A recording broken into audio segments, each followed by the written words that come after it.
Capítulo 17, primeiro livro dos Reis, versículo 1, diz assim o texto: E Elias o tisbita, que era dos habitantes de Gileade, disse a Acabe: Vive o Senhor, Deus de Israel, diante do qual, a minha tradução fala, me ponho de pé, ou diante de cuja face eu estou, que não haverá orvalho e nem chuva nestes anos, senão segundo a minha palavra. Os irmãos podem tomar assento.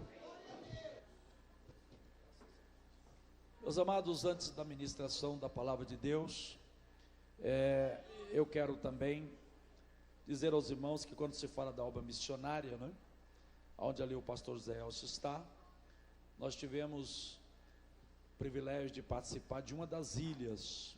Atravessamos o braço do mar e chegamos até a ilha de Pessiche, e foi uma experiência muito forte na minha vida, porque depois da gente caminhar 14 quilômetros, porque quem ia nos receber lá do outro lado no mar não apareceu, chegamos já à noite e participamos ali daquele culto, né, uma escuridão tremenda, o irmão com a lanterninha na mão, e no meio daquele culto de adoração a Deus, você só via o dentinho dos irmãos e o branco dos olhos, né? E um poeirão levantado, que eles começaram a cantar e coisa. E eu falei: Senhor, como é que eu vou pregar aqui, né? Não dava nem para ler direito, nada. Então, e de repente o nosso líder lá, o Amad, ele começou a andar em volta daquele grupão de gente com a lanterna na mão, sabe? Eu fiquei pensando: meu Deus, será que o obreiro não está liberto? Ele está fazendo algum tipo de mandinga aí, né? Fiquei preocupado. Aí eu chamei ele, falei: irmão, o que está acontecendo aí que o senhor não para de andar com essa lanterna em volta, né? Aí ele falou: não, é porque uma cobra mora aqui, ó. E eu falei: cobra? Ele falou: é a mamba negra. Mamba negra. Eu falei: rapaz, mas por que você não mata? Ele falou: não adianta, tem tanto que se matar essa, eu tenho um monte por aí.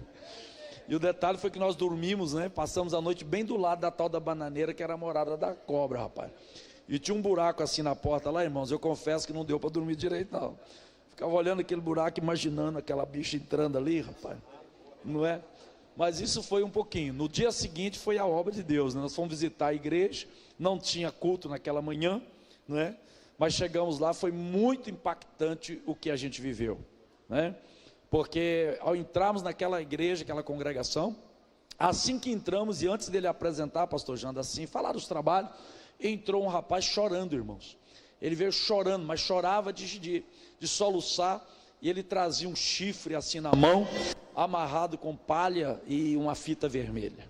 E quem conhece a Guiné sabe que isso é a feitiçaria.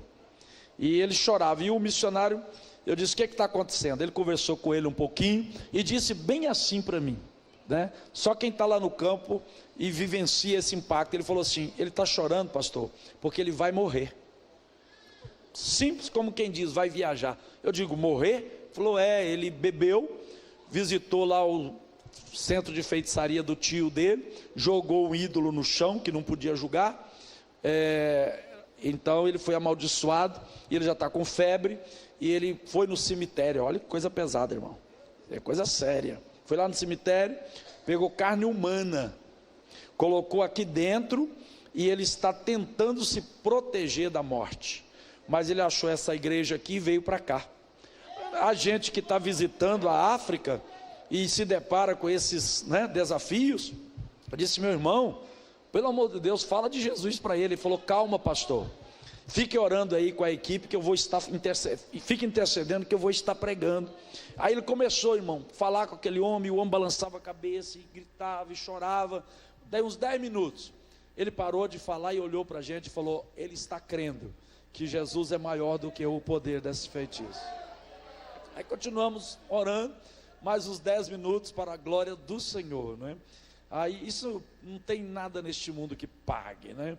Ele falou assim: ele está crendo. Aí ele entregou aquele chifre com aquela feitiçaria. O irmão só pegou, colocou do lado, ele ajoelhou, o irmão falou: ele está aceitando Jesus como Salvador do sol. Isso é poder do Evangelho, né? Glória a Deus por isso. Então a gente viveu esse tempo ali, por isso as recordações são fortes, né? Orem pelo pastor Zé Elcio. Em todas essas ilhas, em todas estas regiões da Guiné, nós vamos estar lá esse ano, né? A partir do dia 14 agora de novembro. Tem muita obra para ser feita. Nós estamos construindo escolas, né? Ajudando crianças. Vamos estar levando aqui, com a permissão do pastor Jander, né? O pastor Isaac, irmãos, ele muito animado, já comprou a passagem. A gente vai passar ali por Portugal, e eu quero muito pedir que essa igreja vá conosco através da sua oração. Amém, meus irmãos? Nós vamos mandar informações, pastor Isaac, e cremos, né, que o Senhor está levantando um exército ali naquela nação. Uma nação muito pobre, muito carente. O africano ali, ele se alimenta uma vez por dia. É por volta das 3 da tarde, e a gente, quando foi, levou o arrozinho nas costas, o bagre, o peixe, né, moqueado, como chama lá, aquele peixe que está preparado e que não se perde, está seco, né? E levamos, oi? E o amendoim, então eles fazem muito isso lá. E a gente viveu esse tempo ali de muito forte experiência e outras coisas mais, né? É um país que, para os irmãos terem uma ideia, nenhum presidente da república conseguiu terminar o mandato, ou foi assassinado, ou foi deposto. Por quê? Todas as colocações políticas no país, desde o chefe da comunidade, até o prefeito, até o presidente, é feito com feitiçaria. Mas o evangelho está crescendo naquela nação, o evangelho está progredindo ali, e eu vi coisas tremendas que ontem nós falamos um pouco aqui. Orem por esta nação. Meus irmãos, 71 anos, noite em que se encerra um pouco, né? E se continuará a partir de então. Então Deus colocou essa palavra aqui no meu coração, com o seguinte título, se eu posso desenvolvê-lo aqui. Eu não vou cansar os irmãos, não vou delongar, mas eu quero ser fiel a Deus e entregar tudo que Deus tem colocado no meu coração, né? O título seria: com Deus o projeto é sempre maior.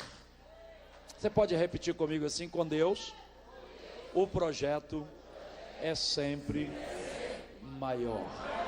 Olhe para a esquerda, à direita e fala para o irmão: Deus tem coisa maior para a sua vida. Amém, amém, amém, aleluia. Vamos para a palavra, glória a Deus. Dentro desse tema eu quero desenvolver, irmãos, tomando como base a figura de um dos maiores profetas, que, pelo menos particularmente, é o homem que no Antigo Testamento, um dos que eu mais admiro pelo seu ministério, pela sua postura, o profeta Elias. Este profeta, no tempo de Acabe, foi talvez o protagonista de um dos momentos mais difíceis, não é, na vida do povo de Israel. Um povo que estava na idolatria, servindo a Baal. E quando você ouve falar desse Deus falso, Baal, você entende que o povo de Deus, o povo da aliança, estava acreditando que a chuva que recebia, que as bênçãos da colheita, não era Deus que dava. Eles acreditavam que era Baal. A gravidade da idolatria, da imoralidade no reino de Acabe se tornava cada vez mais acentuada. E neste contexto, do nada aparentemente, a Bíblia não vai se preocupando em citar a origem. Ela diz assim que lá de Tesbe, lá de Gileade, dentro dos gileaditas, Deus suscita e levanta um homem chamado Elias. E nós encontramos desde o início do seu ministério o desafio, não é? E por que não dizemos aqui a angústia, e por que não dizemos o peso do ministério deste homem? Quando nós encontramos a primeira fala de Elias, ele já vai logo dizendo o seguinte: vive o Senhor Deus, em cuja presença eu estou, que não haverá orvalho e nem chuva por esses dias ou tempos, senão segundo a minha palavra. Ele não se referiu aqui à palavra de Deus, eu entendo, por dois motivos principais. Primeiro, Tiago nos informa, porque Elias é citado 30 vezes no Novo Testamento. Tiago nos informa no capítulo 5, versículo 17, que Elias era homem sujeito, ou era um homem que estava propenso as mesmas paixões que nós. Elias, ele tinha as mesmas dificuldades que você e eu temos. Elias não era um super-homem, um superman. A Bíblia nos informa que ele orou intensamente. Primeiro ele orou intensamente e por 3 anos e 6 meses não choveu. Ou seja, ele não saiu para falar algo da sua cabeça, nem aquilo que ele imaginava. Ele orou intensamente, e ao receber a palavra de Deus, ele abriu a boca e falou: agora é comigo.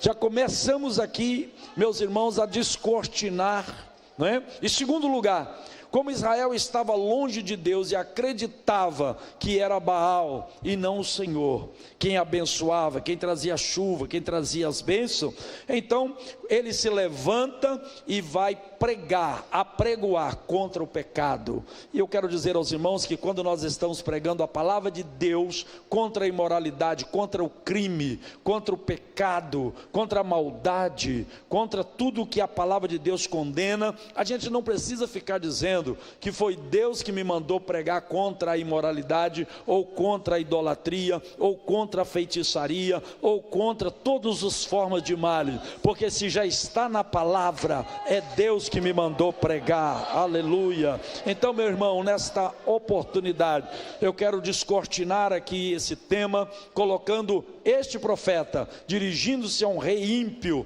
a um rei Acabe, é um rei que casara-se com Jezabel, uma mulher sidônia, filha de Etbaal, alguém que trouxe para a nação de Israel, não é? As maiores misérias, assassinando profetas, adorando a Baal, enfim, um dos deuses que também recebia sacrifícios humanos e de criancinhas. Agora, dentro desse assunto, nós identificamos pelo menos 5, mas eu vou falar de 3 estações ou tempos na vida do profeta Elias. Pode ser que essa estação seja minha, seja sua, a igreja do Senhor. Nós precisamos entender que a nossa realidade, a nossa vida não é medida por anos, não, é medida por estações. Se você entender a sua vida, a sua história, a história dessa igreja, não por anos, mas pelas estações que ela passou, eu tenho certeza que muitos aqui vão dizer: pastor, nós já passamos estações difíceis, nós já passamos estações problemáticas, nós já passamos estações de inverno,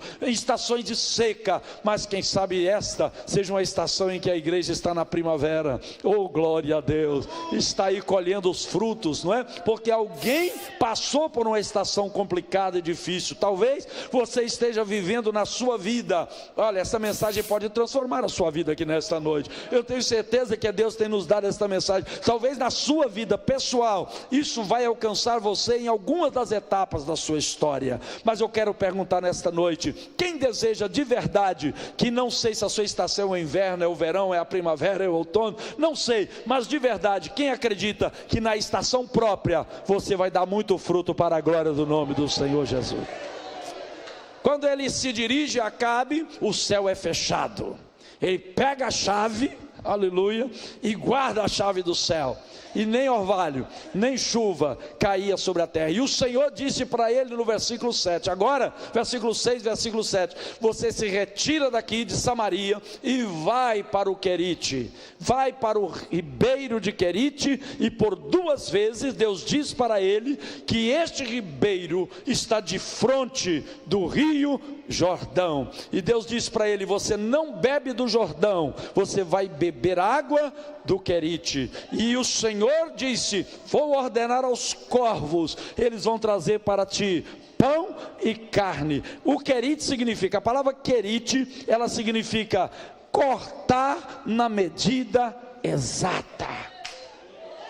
Aleluia, cortar na medida certa. E dentro desta estação, nós encontramos um homem solitário, sozinho, tomando a aguinha do ribeiro. O Querite é um dos 3 afluentes do Jordão, que de verdade seca por alguns tempos. Ele é um afluente que não é sempre, não é? Não tem água sempre, mas Deus o manda para aquele Querite, e Deus ainda diz para ele: não bebe do Jordão, você vai beber do Querite. Em outras palavras, fica quieto aí, Elias, porque porque o projeto você não entende agora, mas ele vai ser revelado a você no tempo certo, aleluia. E quando nós encontramos o profeta nesse Querite, estava tudo muito bem, aguinha para tomar, carne pela manhã, pão pela manhã, carne pela tarde, pão pela tarde. Alguns pregadores ousam dizer, não é? Que o único lugar em que de manhã e à tarde tinha pão e carne era lá no sacrifício do templo. Não sabemos, talvez alguém ficasse apavorado quando alguns corvos levassem alguns pães, um pouco de carne, não é? Não sabemos, mas o certo é que Deus estava dizendo a Elias: dependa de mim, dependa de mim, dependa de mim, fica quietinho aí. Elias estava ali então, embora Israel estivesse na seca, embora Israel estivesse morrendo, animais morrendo, pessoas morrendo, mas ele tinha o suprimento dele. É por isso, meus amados irmãos, que na primeira estação, a palavra de Deus diz assim: o ribeiro secou. Secou por quê? Porque não era o destino do profeta. Secou por quê? Não era o plano de Deus. Secou por quê? Porque enquanto tinha água para tomar, oh glória, pão para comer, aleluia, carne para comer, louvado seja Deus. Pastor, mas como Deus tem me abençoado neste lugar. Pastor, mas como Deus tem feito. Aí de repente o teu querido secou, não é? E a gente reclama e fala: não estou entendendo.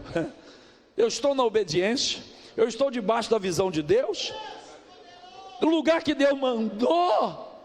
Eu tenho certeza que eu estou, Senhor, apenas ouvindo a tua voz, e o ribeiro seca.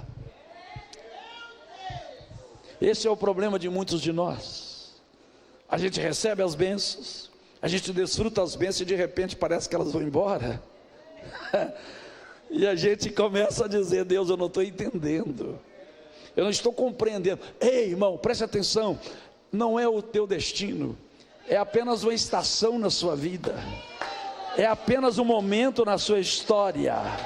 Talvez você esteja aqui nesta noite me ouvindo e dizendo: pastor, agora eu estou começando a entender, mas é difícil a gente entender. E Deus ainda diz para ele, na segunda estação: Elias, eu tenho algo, você se levante, porque eu, o Senhor, já falei com uma viúva, já falei com uma viúva. Jesus fala dela no capítulo 4, versículo 25 e 26 de Lucas. Jesus chega a dizer o seguinte, referindo-se ao profeta Elias: tinha muitas viúvas em Israel, a seca era grande, mas a nenhuma delas ele foi enviado, senão alguém lá da região, exatamente da terra dos Sidônios, exatamente da terra de Jezabel. E esse profeta começa nessa jornada de quase 200 quilômetros, e não era 200 quilômetros de carro, não era 200 quilômetros nem de animal, era a pé. Imagine quando ele se levanta, porque não tinha água para tomar. O texto não fala, mas parece que os corvos também resolveram fazer greve, porque quando a coisa vai ficando ruim, meu irmão, para de um lado e para do outro também.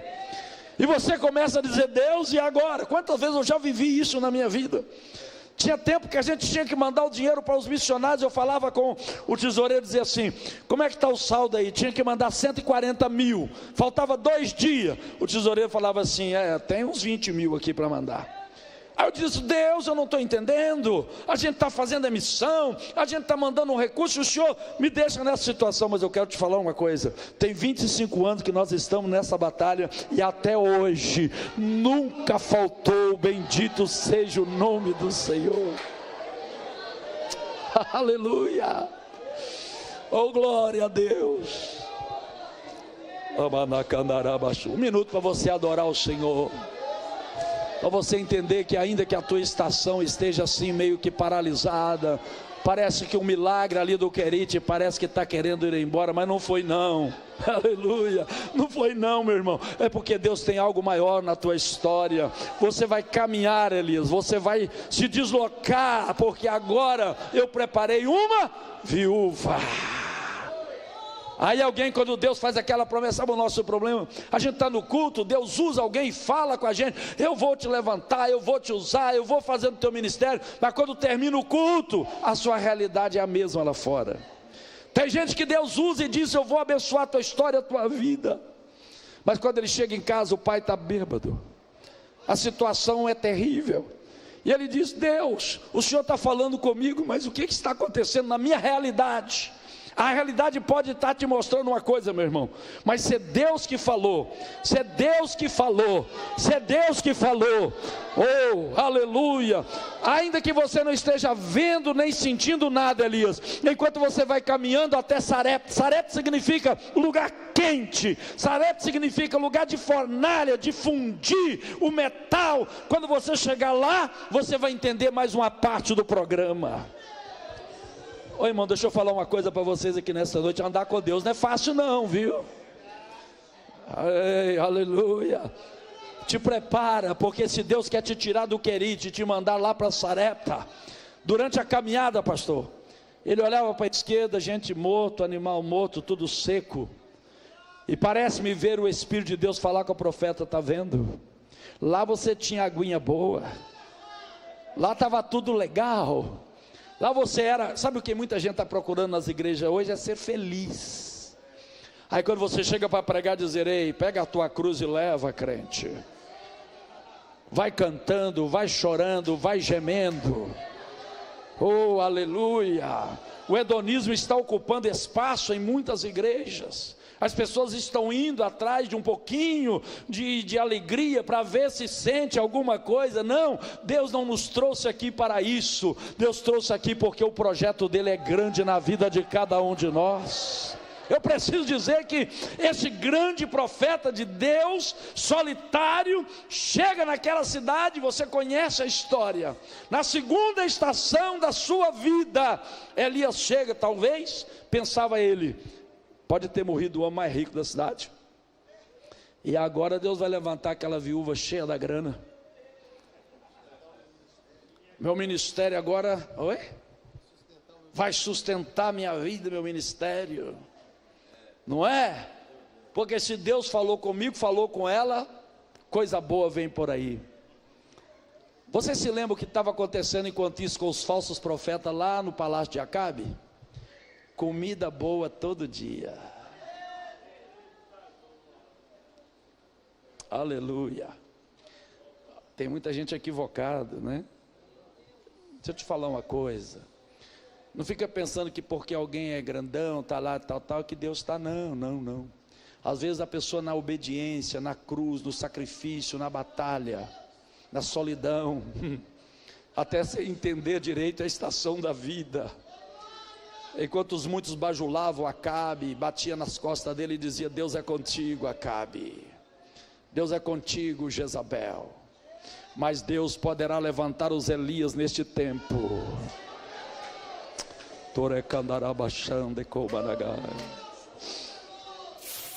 Porque profeta de Deus não come na mesa de Acabe. Aleluia. Não vende seu ministério, não entrega a sua consciência. Vai, oh Elias, ele chega e se depara com a mulher viúva. Aquela viúva chega e ele pede: dá um pouquinho d'água. Ela olhou, viu que era profeta, eles tinham a marca. Ela vai buscar água e fala: traz um pouquinho de pão para mim também. Segunda estação. Ali já não era mais Elias, era uma família que ele estava socorrendo. Como é que nós vamos avançar como povo de Deus, se nós não cuidarmos dessas famílias? O inimigo está atacando famílias em várias áreas, o divórcio, as vicissitudes da vida. Pais e mães que deveriam proteger as suas criancinhas estão atacando essas crianças. Nós precisamos entender o processo de Deus. Não é somente a gente pensar que é o profeta, existem pessoas que precisam da gente. E de repente, quando ele chega, aquela mulher, ela fala para ele assim: olha, eu não tenho nada, vírgula, a não ser um pouquinho de farinha e um pouquinho de azeite. Eu tenho um menino lá em casa. Eu estou pegando aqui 2 cavaquinhos de lenha, estou pegando aqui para poder fazer uma comidinha, porque eu vou fazer o bolo, vamos comer e morrer. Eu estou ouvindo silêncio na igreja, mas a coisa é séria. O mundo lá fora precisa de profetas. A igreja precisa entender o seu papel. Desde que eu aceitei Jesus como Salvador, eu pensava que ser crente era o seguinte: eu ia na igreja, escola dominical, dava glória, ia para casa, dormia, assistia televisão, tomava não sei o quê, e de repente eu descobri que eu estava no meio de uma guerra, rapaz. Eu descobri que eu tinha que expulsar demônio, que eu tinha que orar por enfermo, que eu tinha que pregar o evangelho. E eu descobri, oh aleluia, que Deus não me chamou, nem te chamou para ficar somente ali tomando a aguinha, comendo o pãozinho. Deus te chamou para operar os milagres de Deus nessa terra. Vou repetir isso aqui, oh glória a Deus. Nós somos produtores de milagres, porque Deus nos chamou para isso, Elias.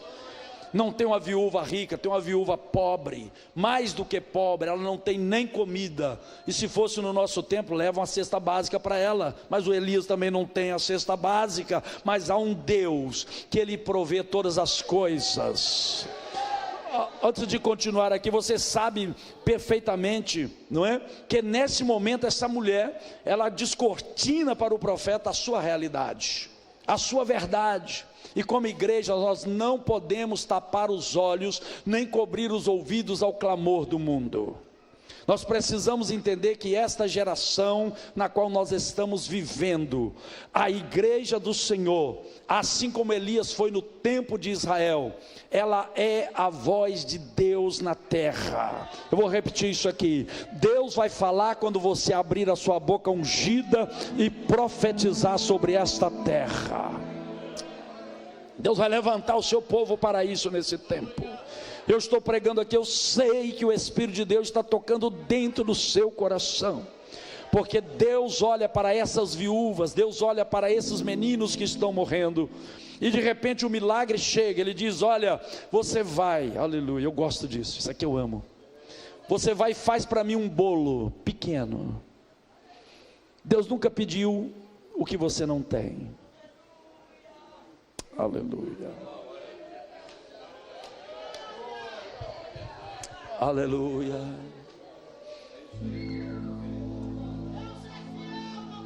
Pequeno, 5 pãezinhos, 2 peixinhos, pequeno. Aleluia. Quem está entendendo a mensagem até aqui? Oh glória a Deus. Porque assim diz o Senhor: a farinha não vai se acabar da panela, nem o azeite da botija, até o dia que o Senhor derramar chuva sobre a terra. Aleluia. Eu costumo dizer em alguns lugares, irmãos, que eu tenho uma botijazinha dessa lá em casa.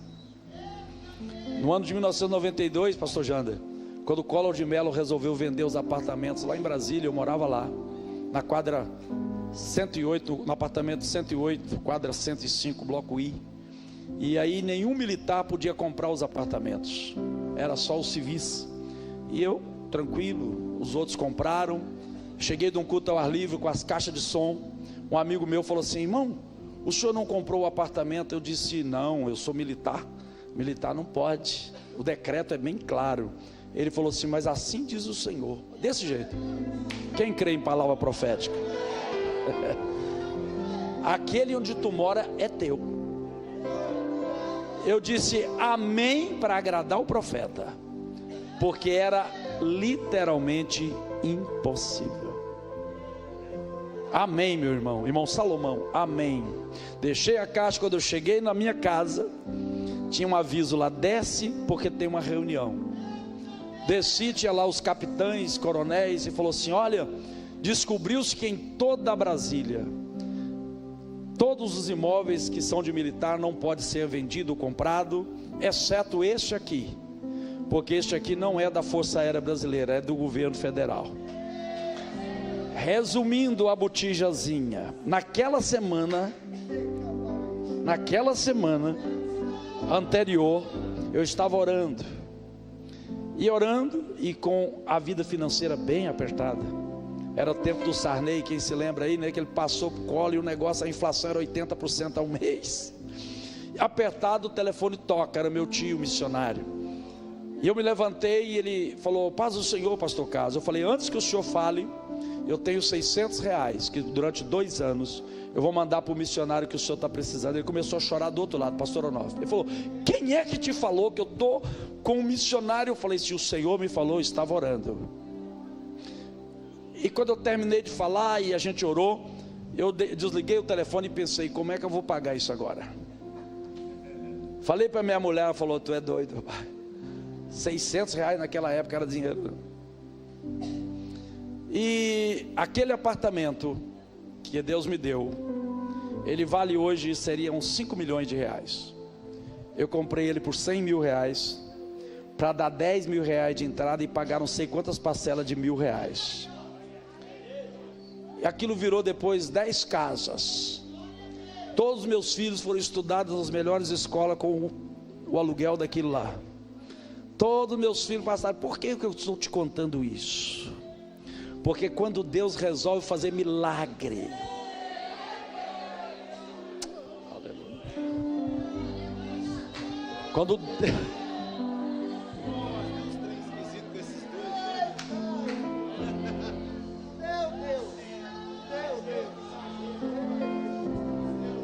aleluia. Talvez você não esteja entendendo, é por isso que às vezes você se depara com uma situação nessa estação, alguém carente, alguém necessitado, e a gente diz assim: eu não vou ajudar porque eu estou pior do que ele. Eu não posso fazer. Todas as vezes que missionários me procuraram, eu falava: Jesus, por que você não mandou ele quando tinha dinheiro no caixa da igreja? Só vinha quando eu estava apertado, rapaz. Mas eu aprendi o caminho. Oh glória, oh glória. O caminho não é o rio de dinheiro que vem de algum lugar, não. O caminho é ter uma botijazinha, é ter uma farinha. Oh aleluia. Que enquanto a terra está seca, a terra está carente, o mundo está em depressão, o mundo está passando dificuldade, o crente vai vivendo pela fé, vai vivendo dando glória, vai vivendo adorando, vai vivendo e dizendo: ei! Joga a tua mão direita para o céu e diga assim: eu dependo é de Deus. Recebe esta palavra aqui nesta noite. Aleluia. Deus fez o milagre, a família foi salva, o profeta foi abrigado. Mas lá fora, o que estava acontecendo? Israel estava morrendo, o povo de Deus perecendo, a promessa se esvaindo. E se passasse um pouco mais, quem é que iria sobrar? E Acabe mandava procurar o profeta: caça esse homem, busca esse homem, vai para todo lado. Quem é que iria buscar o grande profeta na casa de uma viúva pobre? E mesmo naquela casa dos milagres, aleluia, essa estação, chega um momento em que o menino morre. E sabe, aquela mulher ainda não tinha se convertido. Porque tem gente que Deus pode abençoar a vida dele, abrir porta, mas ele ainda não é crente. Ele ainda precisa de um processo, não é? Mas quem suporta, quem passa pelo processo, alcança a promessa. Tem que passar pelo processo. O menino morre, a mulher chega e fala assim: o que foi que eu fiz de errado? Eu estou fazendo aqui uma transliteração. O que eu errei? O senhor veio para minha casa e o meu filho morre na dor, irmão. A pessoa fala muita coisa, talvez muitas pessoas falaram a seu respeito ou contra você, mas porque estava sofrendo, estava sentindo, estava doendo. O que eu fiz contra o senhor? O meu filho morre, o senhor vem trazer o meu pecado aqui à minha memória. Às vezes o pastor da igreja, os líderes, nós passamos por isso. Se ajuda, socorre, vai, mas quando a pessoa está doendo, está gritando, ele expressa-se de forma que fere. Mas eu quero te dizer que o profeta, ele foi diante de Deus. Essa é uma das orações mais tristes que eu vejo na Bíblia. Ele chega e fala: oh Senhor meu Deus. Em outras palavras, como se não bastasse eu ter ficado no Querite sendo alimentado por corvos, como se não bastasse todo esse sofrimento na minha vida, até essa viúva, o Senhor tirou o filho dela. Mas Deus enche o profeta, oh irmão, aleluia.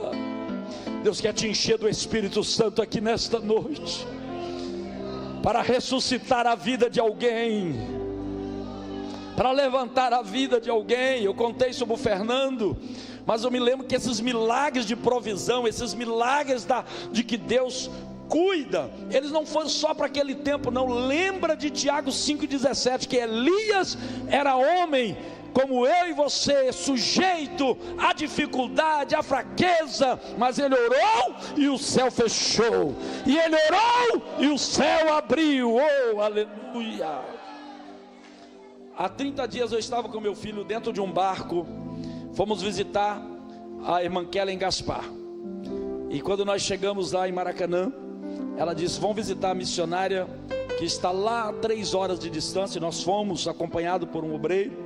Quando eu desço ao porto para pegar o barco, 3 horas de viagem, no meu celular chegou uma mensagem de um filho meu. Ele disse: pai, eu estava orando e Deus me mandou fazer um depósito de 16 mil reais para ajudar um missionário. Amém, meu filho, Deus te abençoe. Seguimos viagem, chegamos lá, uma menininha de 7 aninhos, pastor João, ela veio servir a gente. E aquelas 2 missionárias que lá trabalham, ela disse assim: pastor, essa menina é a maior evangelista que tem aqui. Ela vai nas casas, ela traz as pessoas, ela leva no culto, ela busca porque olhando, e a menininha serviu ali, a gente começou a se alimentar. Eu virei para a missionária e falei: querida, qual é o seu projeto aqui nessa região? Ela falou: pastor, tem 6 anos e meio, 7 anos que eu estou orando, estou pedindo a Deus, porque eu quero aumentar aqui o templo que está pequeno e colocar a escola das crianças. Eu falei: minha filha, a gente estava almoçando, quanto é que custa isso? Ela falou: custa 16 mil reais.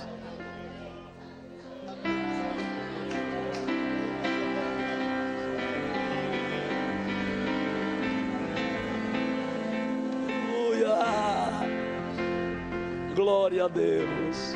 Aí eu, sem levantar a voz, eu disse assim, estava comendo o peixinho, eu falei: filha, pode parar de orar, o dinheiro já está aí. Aí ela continuou assim: não, pastor, mas o senhor sabe, inclusive veio um empresário de São Paulo, chegamos a ficar noivos, ele é muito rico, mas eu tinha que deixar essas crianças, isso aqui é missão, deixar esse povo para ir morar em São Paulo. Eu disse para ele: se você não mudar para cá, eu não me caso com você. Ele falou: não posso. Falou: então está terminado o noivado.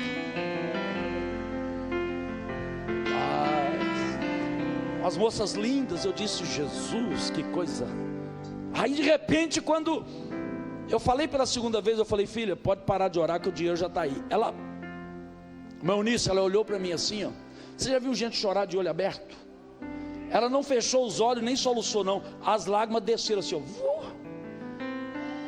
Ela parou, eu disse: sim, minha filha, pode chamar aí o pessoal para cortar as árvores, para fazer o que tem que fazer, buscar as telhas, porque antes de nós chegarmos aqui, o Senhor já mandou o dinheiro para você fazer o trabalho.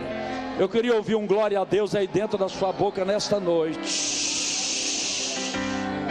Oh, aleluia! Eu queria chamar você para viver uma experiência com Deus, de saber que se o querite seca, tem alguém que Deus está preparando, e você, igreja, é o canal de bênção de Deus sobre a terra. Levante a mão e dê glória.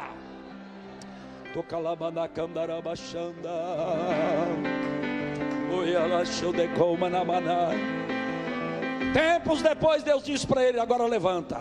Chegou o momento. Ele vai e diz para Acabe: não é você que me encontra, sou eu que te encontro. Não é você que manda aqui a palavra está comigo. Aleluia. Já passei isso algumas vezes. Fui pregar uma vez no culto ao ar livre em Barbacena. O homem pegou o 38, colocou na janela e falou com o irmão assim, falou assim: fala com ele para parar o culto que ele vai morrer. Eu pensei: é melhor morrer pregando e cantando. O culto ia durar meia hora, nós fizemos o culto de 2 horas lá, e até hoje o camarada não conseguiu fazer nada, porque Deus ainda comanda. Eu vou ter que repetir isso aqui, porque às vezes nós estamos ficando religiosos, gente. Ei, nós estamos ficando assim: mas se o governo, se não sei o que, irmão, ei, há um Deus. Oh, aleluia! Que Ele continua com o controle. esse grande profeta de Deus, meu irmão, ele está vivo, viu? Porque ele estava com Jesus lá no Monte da Transfiguração, junto com Moisés. Eu vou parar aqui na terceira estação, já vou caminhando para o final. Reúne, Acabe, a mim, lá no Carmelo, todos os profetas de Baal, 850, 450 de Baal e de Azera. Acabe falou: é hoje que eu vou desmascarar esse camarada. Ainda disse para ele assim: é você que perturba Israel? Eu gosto disso, hein? Aleluia. Eu estou pregando aqui, eu gostaria muito que você entendesse. Jovem, irmão, irmã, cantor, obreiros do Senhor, com todo respeito que devo a unção que Deus colocou na vida dos senhores. Aleluia. Nós, como povo de Deus, de verdade, nós estamos precisando buscar mais ao Senhor e ter uma autoridade maior na voz profética da igreja. A igreja não se curva diante do sistema. Quem pode dizer amém nesta noite? Aleluia. Sabe por que a glória está nesta casa, pastor Janda? Deus mandou lhe dizer. É porque nesta casa nem a política nem a politicagem ocuparam espaço aqui neste lugar. Porque nesta casa a adoração ao Senhor, a palavra de Deus, os louvores a Deus ainda são para Deus. Oh, louvado seja o nome de Jesus. Eu estou pregando a palavra. Há um sistema que está dominando a mente das pessoas. E quando Acabe é confrontado pelo profeta, ele diz assim: não sou eu que perturbo Israel, mas é tu e a casa de teu pai. Agora junta. Você sabe que eles levaram aquele grupão e tinha 3 grupos lá naquele monte. Primeiro grupo, aqueles que acreditavam no ministério do profeta Elias. Segundo grupo, aqueles falsos profetas que estavam ali para trazer transtorno à vida do profeta, para poder de alguma forma desmascará-lo. Afinal, nós somos 850 e ele é um só.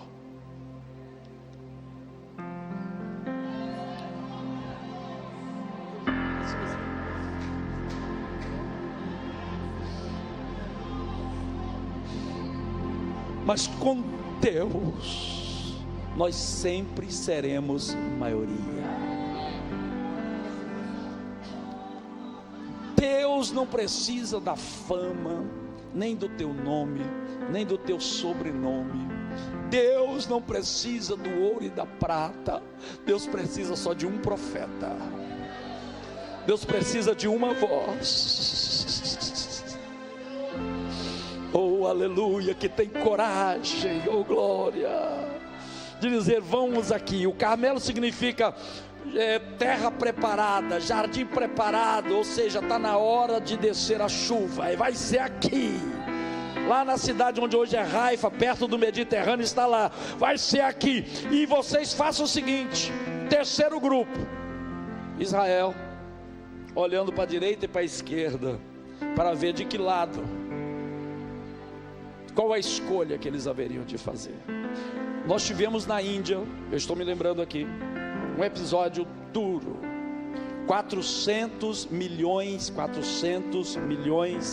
de hindus, os Dalits, procuraram alguns cristãos e disseram: convençam-nos de que vale a pena servir ao Deus de vocês, porque nós não queremos mais ser hindu porque somos desprezados. Nós queremos mais ser hindu porque ninguém nos valoriza, e nós precisamos sair dessa situação.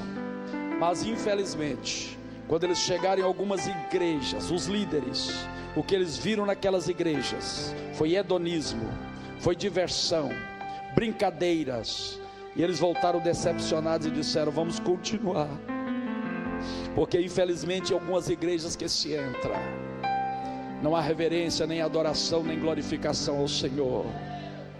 Mas essa igreja que ainda jejua, que ora, oh glória a Deus, ainda que se reúna 850 falsos profetas, aquele povo que está olhando aqui em Ipanema, aquele povo que está olhando lá, aquele povo que está olhando, ele vai saber que há Deus aqui no nosso meio.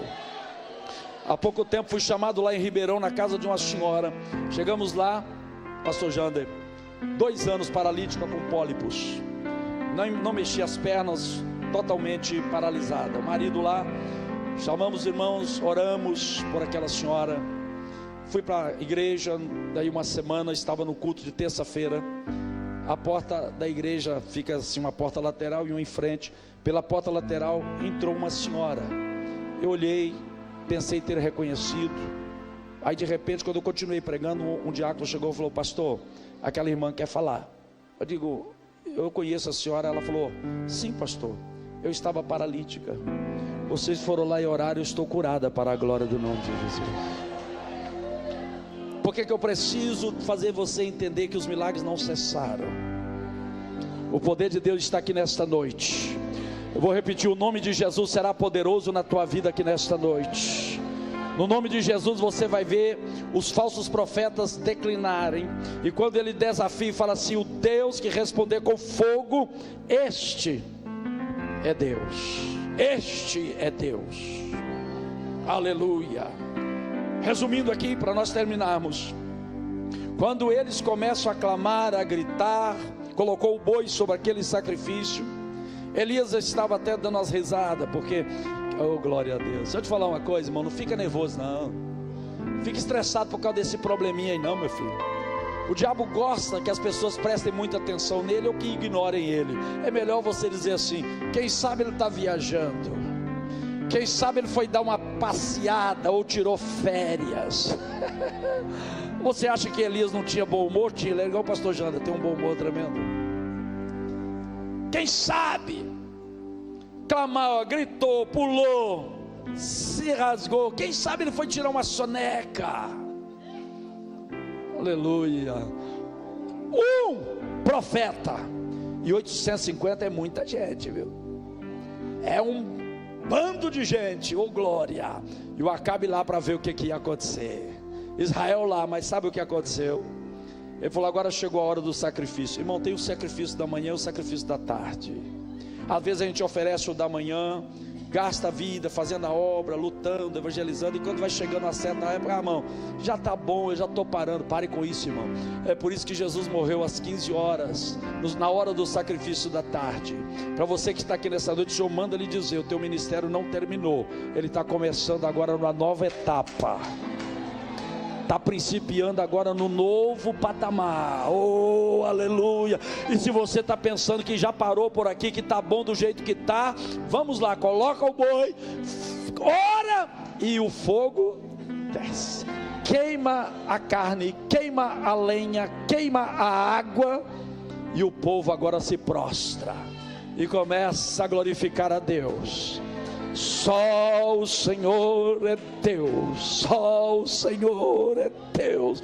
O nome Elias, pastor Janda, significa Deus é Deus. Elias, aleluia. Então o povo estava gritando: Elias, Elias, Elias. Mas Elias sabia que não era a ele a glória. A glória é para ele. É para ele. Oh, se você está sentindo essa glória aí dentro do seu coração nesta noite, eu estou caminhando para os momentos finais desta mensagem, nessa terceira estação. Aleluia. Quando Israel se prostra, quando Israel reconhece, quando Israel glorifica a Deus, agora o profeta pode dizer: pega os falsos profetas e mata. Não matou Acabe, e Acabe poderia ter sido resolvido ali mesmo, mas Deus falou comigo: não se preocupe com o sistema. Aleluia. Não se preocupe com gente que parece grandona por aí, está aprontando todas. Concentre-se em adorar a Deus e fazer a obra. Porque Deus falou comigo: filho, quem mata rei não é profeta. Quem mata rei não é profeta. quem mata rei sou eu. Assim diz o Senhor Deus Todo-Poderoso. Deus vai tratar com muitos. Escute essa palavra profética. Deus vai levantar um povo simples, humilde, adorador, cheio do Espírito Santo, que tem a vida de santidade diante de Deus. Oh glória! Porque no meio desse sistema corrompido, corrupto, 7.000, o Senhor fala para ele: não dobraram os joelhos, não beijaram Baal. Aí ele diz: agora você sobe, oh aleluia, vai Acabe, porque vai descer chuva sobre a terra, porque vai descer chuva sobre a terra, porque vai descer chuva sobre a terra. Israel não será destruído, porque a chave que Deus me deu, aleluia, ele vai para o monte, ele ora 1, 2, 3, 4, 5, 6, 7 vezes. Na 7ª vez ele manda sempre o menino volta e fala: não tem nada. Vai lá e olha, não tem. Na 7ª vez, você conhece a história. Eu estou só lembrando você aqui nesta noite, porque o projeto era muito maior. Na 7ª vez ele falou: eu vejo uma pequena nuvem, mas ela é tão pequena que é do tamanho da mão de um homem. Oh glória a Deus.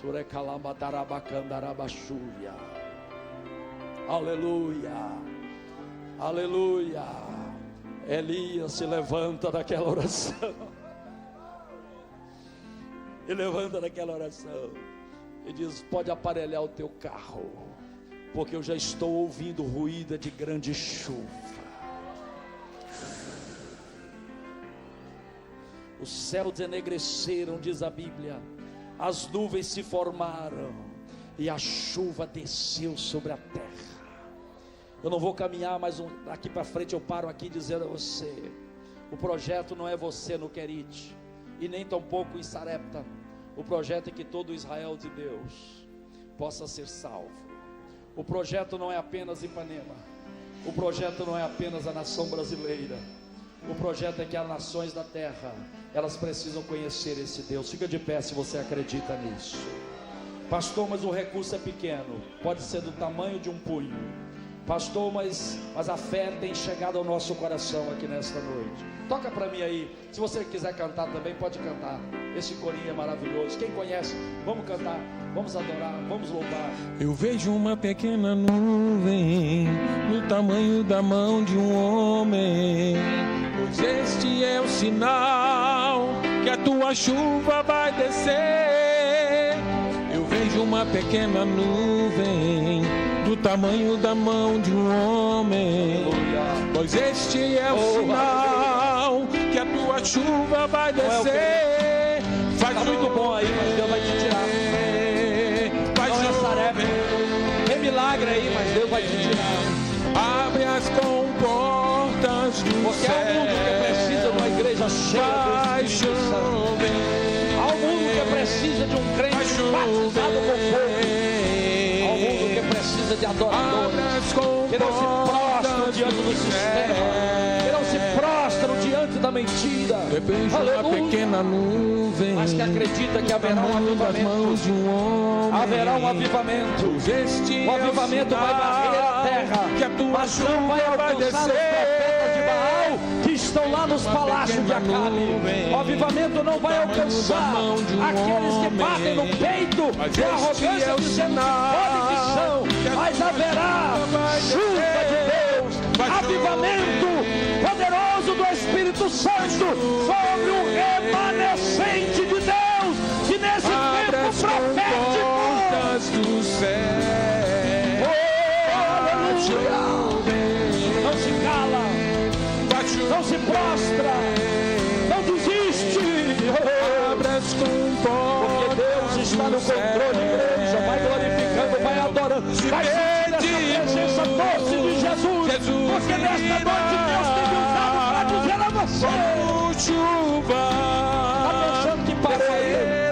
O projeto é maior, igreja. O projeto é grande, pastor Jander. O projeto é imenso, obreiro do Senhor. Aleluia!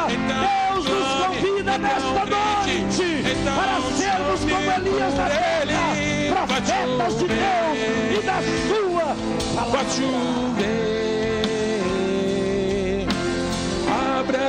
portas do céu, faz chover, faz chover. Eu quero orar com você. Quero orar com você. Portas do céu. Primeiro grupo de pessoas que eu quero orar. Quem sabe nesta noite tem alguém que nesta hora, aleluia, está parado na fé, está parado na caminhada, mas que deseja entregar a vida a Cristo. Eu não sei se todos aqui já servem a Deus, mas eu quero abrir aqui uma porta primeiro para você, meu irmão que está desviado, que está parado. Você, meu amigo, que entrou nesta casa, você que está aí pela internet nos ouvindo, eu abro a porta de salvação para a tua vida aqui nesta noite. Aleluia.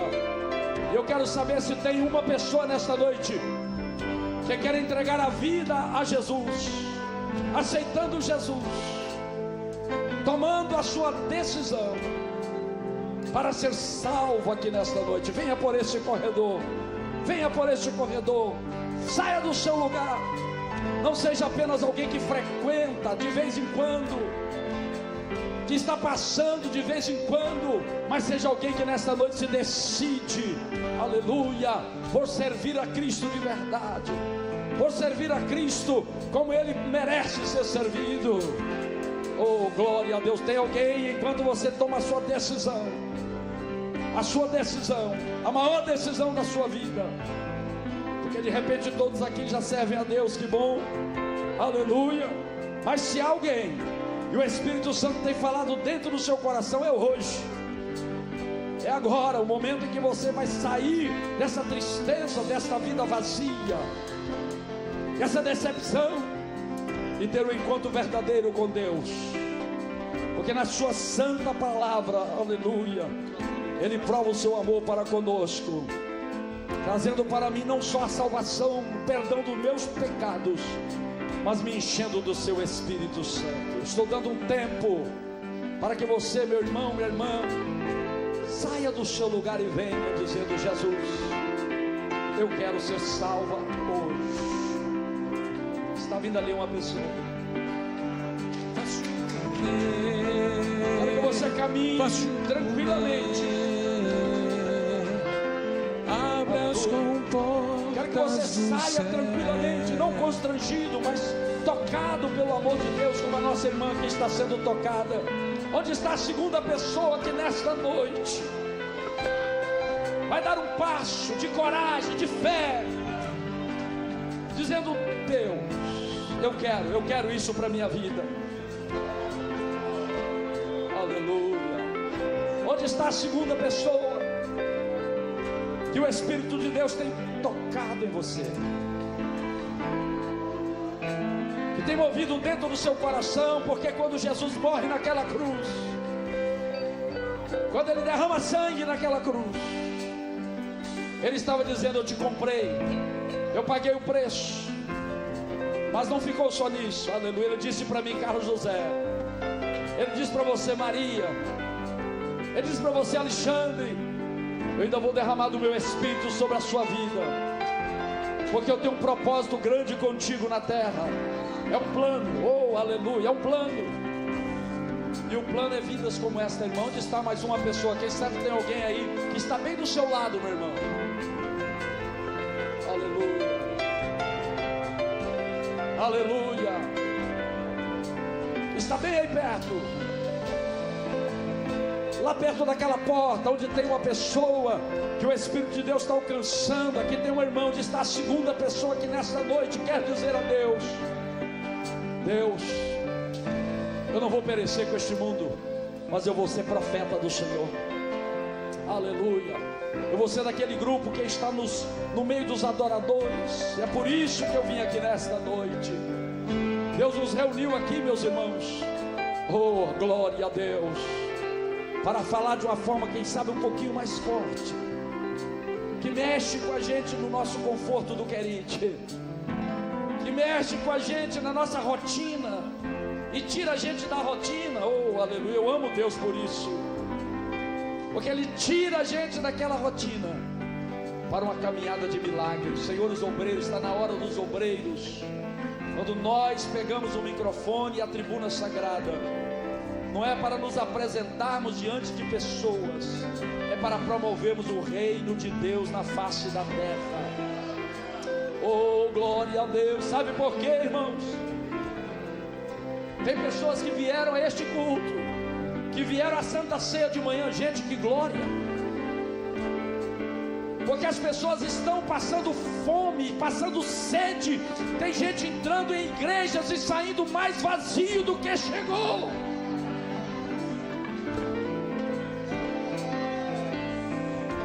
Mas esta noite Deus, Ele quer tomar a sua vida, se você quiser deixar, porque Ele vai levantar os profetas Elias aqui hoje, para fazer acontecer a sua obra na terra. Assim diz o Senhor. Deus está me usando aqui para dizer a alguém: o seu tempo não acabou, mas a estação vai mudar.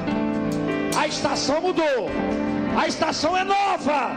E se você resiste o que o ribeiro seca, mas se você fala: Deus, eu entendi que não é só aqui, não é só ali, é para o mundo todo.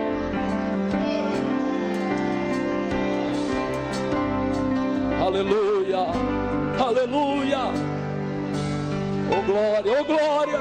Pastor Janda, me perdoe, eu estou passando uns minutos, mas eu preciso falar o que Deus está colocando aqui dentro do meu coração.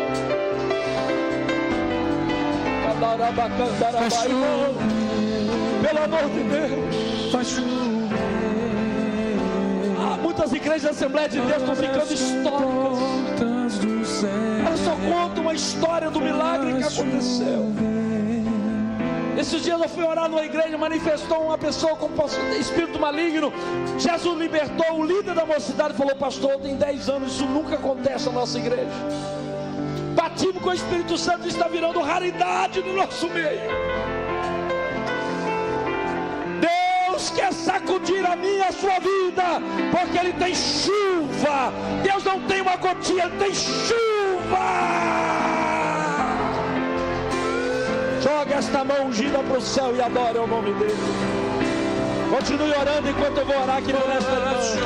Oh Deus, entra, eu te peço, com poder libertador na vida da tua filha que veio a este altar nesta noite.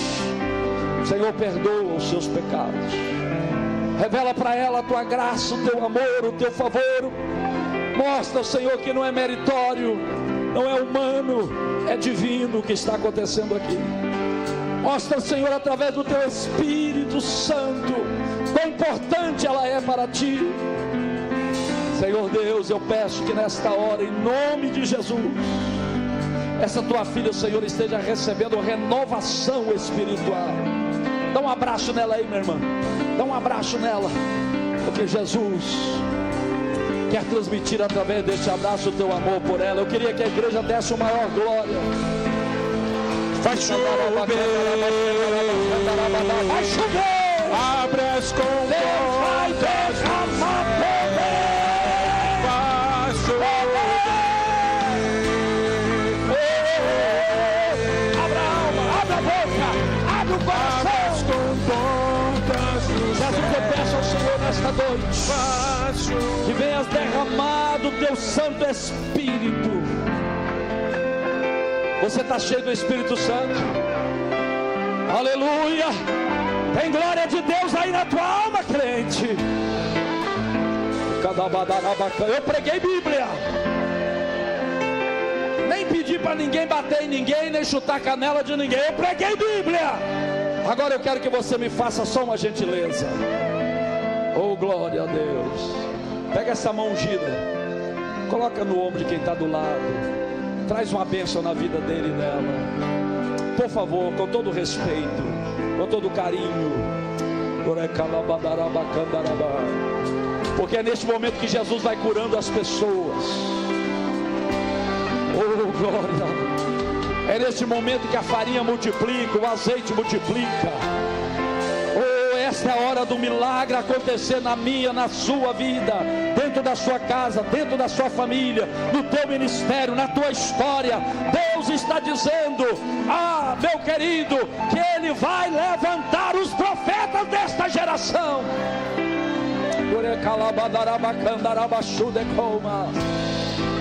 Ore por ele aí, ore pela irmã aí. Jesus pode começar a batizar crente agora com o Espírito Santo e fogo. Oh, aleluia. Você que nunca falou em línguas, receba a unção e poder de Deus e comece a falar a língua do céu aqui nesta noite. Tenha batizado com o Espírito Santo, seja renovado agora. Vai sentir o toque sobrenatural da graça de Deus, porque esta não é uma igreja histórica, não é uma igreja museu, não é uma igreja que parou, ela é uma igreja que avança, ela é uma igreja que profetiza, ela é uma igreja que louva, ela é uma igreja cheia da glória de Deus. Manifesta, Senhor, a glória na alma, na vida de cada crente, em nome de Jesus, em nome de Jesus, em nome de Jesus. Em nome de Jesus. Onde está aquele lencinho que você chorava? Aleluia. Onde está aquela lágrima que você já derramava? Deus está dizendo assim: eu quero aquecer a alma. O fogo hoje não será fogo visível para queimar boi, mas será fogo do Espírito Santo no altar da vida de crente. Você precisa de fogo, meu irmão. Você precisa desta visão renovada do Espírito Santo. Num culto como este,